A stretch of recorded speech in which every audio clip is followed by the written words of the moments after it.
Welcome, and thanks for listening to the podcast. This is a Memorial Day special. I hope everyone is enjoying their weekend. If you're listening to it now, or if you are listening to it in the future, I hope you enjoyed your weekend. But Memorial Day, honoring those who have made the ultimate sacrifice and no longer with us, allowing us to enjoy the freedoms that we so greatly cherish and should appreciate each and every day. The Guns Garin Memorial Foundation was founded by squadron mates of Rick Guns Garin and his family. We're going to hear from Kelly today, who is Guns' wife. Guns unfortunately passed away in 2020. He was an F-16 pilot at McEntire International Guard Base. When he passed, Kelly, his family, and several of his squadron mates got together and they turned that situation into the best thing they could, which was something positive and a foundation in Guns' name to go out there and help veterans in need, their families in need, and then also inspire the next generation to go out there and fly. So it is a foundation that if it is a veteran that or an active duty military member that is in need, you can reach out to the Guns Garin Memorial Foundation. I have a link down below and you can apply for aid.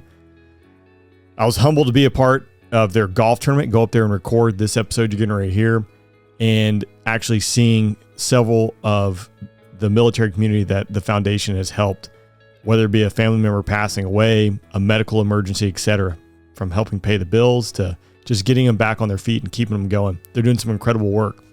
The other pillar of the foundation, like I mentioned, is inspiring the next generation to go out there and fly. So taking Guns' passion for aviation and helping those out pursuing a path in aviation to take the next step is a key element of the foundation there.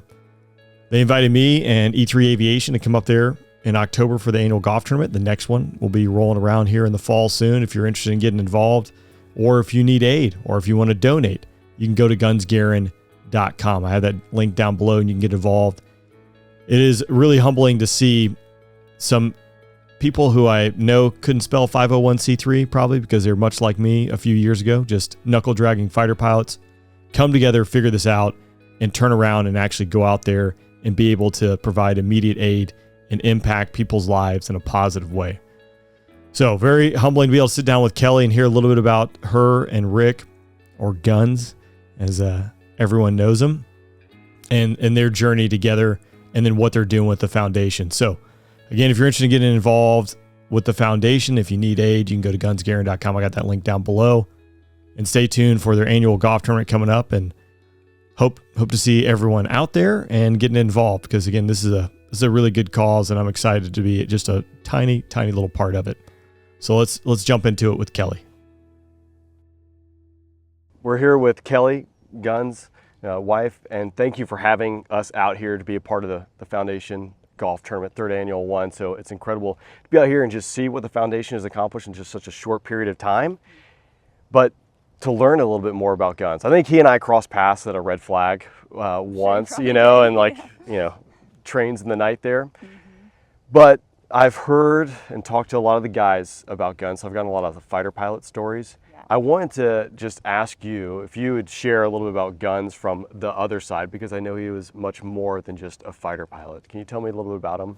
Absolutely, and I'm so glad you said that, because I know a lot of times, especially in this community, I mean, it takes up so much of your life, and sometimes you feel defined as a fighter pilot. But for him, he was Rick, and he was, daddy to our two girls. We have Jordan, who's 7, and Kate, who's 3 now. But he loved all of us, all 3 of us, so much. He, even after long days, he would come home and just want to spend time with them, and always made sure that we felt important and valued. But he also just brought so much joy. He was always joking around, just never really took anything too seriously. And he brought that out in me. We were very opposite in a lot of ways, but we also balanced each other out really well. He made me have more fun, and I probably helped him maybe not go too far on the fun side sometimes. But yeah, he was just an amazing as amazing at home as I'm sure he was at work.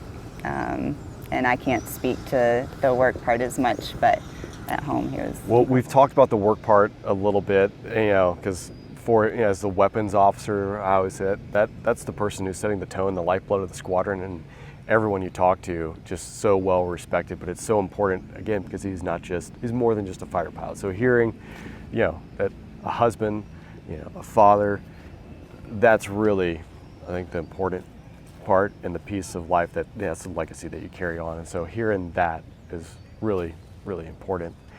And I think that ties into, I know this is literally the worst thing that's happened to you, but you've pivoted to something that was a tragedy and turning that energy around into something positive, at least from the outsider looking in, because there are people here today that have directly benefited from the foundation, that has been in their darkest moment, and the foundation is able to step in. Can you talk to me just real briefly about the impetus of the foundation and what kind of was that drive to go out there and turn this tragedy into something positive? Absolutely. Well, first of all, I have to say that my faith has been really the only thing that has gotten me through this time. I can say I was angry at God at first. I didn't understand, why he didn't save Rick. But God did not let me go, and he just continued to pursue me in ways by friends and family, people encouraging me every single day and just pointing me back to him.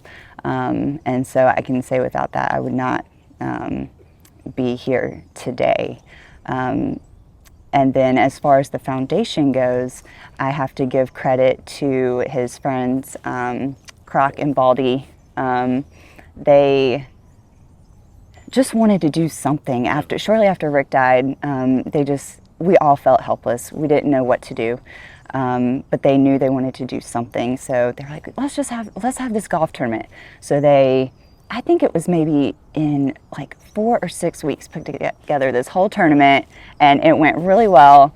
And then after seeing that momentum, they were like, what if we made this a legitimate foundation? And I was like, that's great. I don't have a capacity to really give a lot to this right now. Right. There's just a lot of things going on, especially shortly after your spouse passes away. And so I'm like, I'm all for it. You guys let me know what I can do, but just they knew that they would be taking on the brunt of that. And so they haven't stopped since. And just as time has gone by, I've been able to be more involved in that regard. But their vision really is what has been driving this. And they wanted to do that because of who Guns was, but also to leave something for our girls, right, to be proud of their dad and just continue to remember him, know who he was,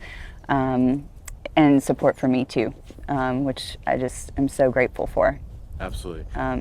Kelly, I really appreciate you taking the time, sit down, just share a little bit about Rick. I know that's weird to say Rick for me, not Guns, but I was like, yeah, but I was like, I said it.